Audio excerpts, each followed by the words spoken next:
תכף תגלה אם חנה זלדה אוהבת באמת להכין לביבות לחג החנוכה ואיך היא מכינה אותם. רבי קלמן מאוד מאוד רצה לביבות, אז בואו נקרא לרבי קלמן. רבי קלמן!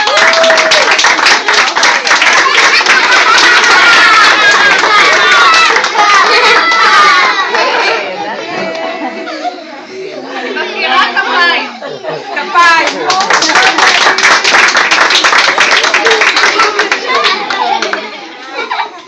אז בואו נראה איך רבי קלמן וחנה זלדה מכינים לביבות ביחד לכבוד חג החנוכה ונראה מה יצא להם בסוף. אולי נאכל לביבות היום.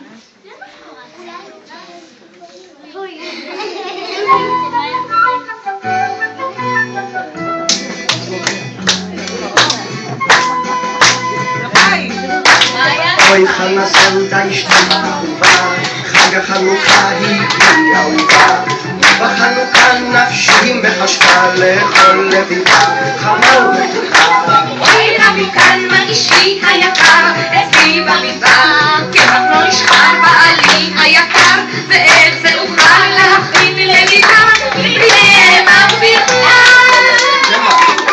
מה בעיה? אז רבי קלמן שימס את מותיו, חבש כובעו מעל מגפיו, השוק הדוהר קונהו מהר, זקן לך לבן והביתה חוזר. חנה זלדה! הנה חנה זלדה אשתי האהובה, הנה לך הקמח להכין לביבה. בחנוכה נפשי מחשבה לאכול לביבה חמה ומתוקה. אוי רבי קלמן אשתי היקר, אצלי במדבר שמן לא נותר בעלי היקר, ואיך ייתכן להכין לביבה עם שמן אין? שמן, מה בעיות שמן? שוב משנס רבי קלמן מותניו, חובש כובעו ונועל מגפיו, השוק הדוהר קונהו מהר, גם שמן נוער והביתה חוזר. הנה חנה זלדה אשתי האהובה, הנה לך השמן להכין לביבה. בחנוכה נפשי מחשבה לאכול לביבה חמה ומתוקה.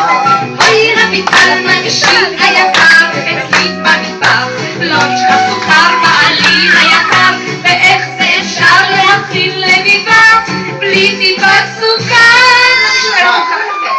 מה בעיות סוכר? עייף רבי קלמן נפשו עצובה, נועל מגפיו וחושב על לביבה, לשוק הוא חוזר, רעב עוד יותר, סוכר הוא קונה והביתה דוהר. חנה זלדה! הנה חנה זלדה זוגתי האהובה, הנה הסוכר הכין לביבה.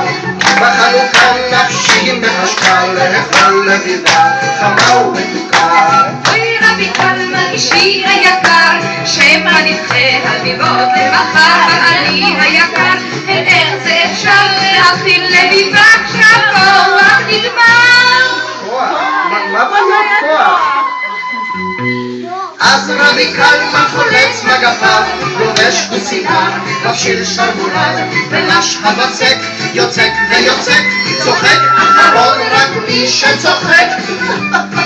לוקחים קצת קמח, קצת סוכר, קצת שמן וללוש, העיקר ללוש. אוי זה מתנפח. חנה זלדה! אוי חנה זלדה בוקר כבר בא, עיניי פקחי הנה לביבה. בחנוכה נפשנו מחשבה לאכול לביבה חמה ומתוקה.